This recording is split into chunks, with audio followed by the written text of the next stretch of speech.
সেই সরকারের যিনি নবনির্বাচিত প্রধানমন্ত্রী তিনি বলেছেন যে মহানবী সাল্লাল্লাহু আলাইহি ওয়াসাল্লামের আদর্শে দেশ এবং ওনার সরকার উনি পরিচালনা করবেন।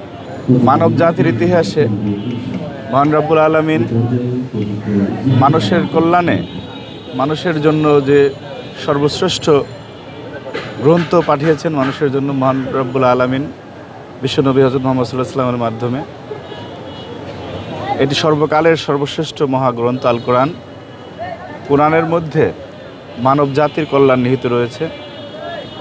আপনার কোরআনের যে একদম শুরুতে বিসমিল্লাহর বা থেকে শুরু করে সূরা নাসের সিন পর্যন্ত বাস এনাফ যথেষ্ট করে দিয়েছেন আল্লাহ রাব্বুল আলামিন।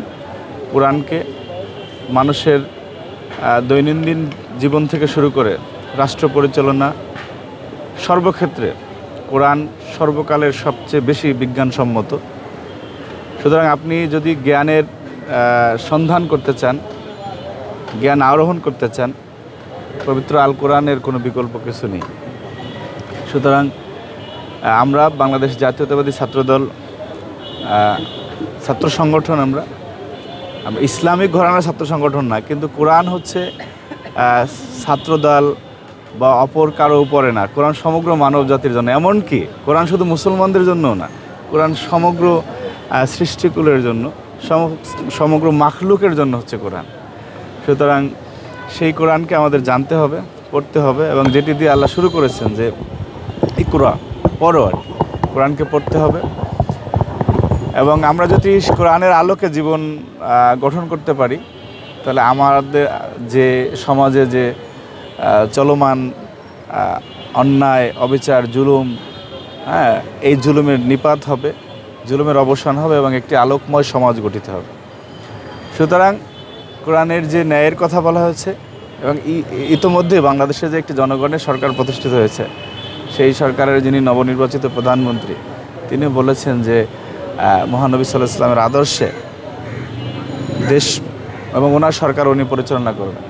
সুতরাং মহানবী সাল্লাল্লাহু আলাইহি ওয়াসাল্লামের আদর্শ যেটুকু মহানবী সাল্লাল্লাহু আলাইহি ওয়াসাল্লাম বলেছেন ওহির মাধ্যমে সব কিছুই কোরআনের অংশ। যাই হোক, এই বিষয়টি আমরা গত বছর শুরু করেছিলাম পবিত্র হিফজুল কোরআন তেলাওয়াত প্রতিযোগিতা। আজকে এবছর এর দ্বিতীয় পর্ব শুরু হলো। বাংলাদেশের মাদ্রাসা পড়ুয়া শিক্ষার্থী যারা আছেন এবং অন্যান্য যারা স্কুল কলেজে পড়েও কোরআনকে শিখেছেন, তাদের প্রতিও আহ্বান থাকবে যে আপনারা সবাই স্বতঃস্ফূর্তভাবে এই প্রতিযোগিতায় অংশগ্রহণ করে, আসলে এইটা কোরআনের যে এটা প্রতিযোগিতা না, কিন্তু একটা প্রক্রিয়ার মাধ্যমে তো আপনার প্রথম দ্বিতীয় সিলেক্ট করতে হয়। এই কারণে প্রত্যেকেই এখানে বিজয়ী যারা অংশগ্রহণ করবে, কারণ অংশগ্রহণ করা কোরআনের জন্য যারা অংশগ্রহণ করবে প্রত্যেকেই বিজয়ী, কিন্তু একটি প্রক্রিয়ার মাধ্যমে এখানে প্রথম দ্বিতীয় তৃতীয় নির্ধারণ করতে হয়, যার কারণে প্রতিযোগিতা শব্দচয়নটি এখানে করা লাগে আর কি। সুতরাং সবার প্রতি আহ্বান থাকবে, এবং আপনারা যারা এটা প্রচার করতেছেন আপনাদেরকেও ছাত্রদলের পক্ষ থেকে ধন্যবাদ এবং কৃতজ্ঞতা জানাচ্ছি যে একটি এই মহতী উদ্যোগকে আপনাদের মাধ্যমে সারা দেশের মানুষ জানতে পারতেছে। এবং আহ্বান থাকবে সবাইকে যে আসুন আমরা কোরআন যে নির্দেশনা আমাদেরকে দিয়েছে যে, এবং দেশের স্বার্থেও বিভেদের ঊর্ধ্বে উঠে আমরা কোরআনের আলোকে আমাদের জীবন গঠন করি। ধন্যবাদ।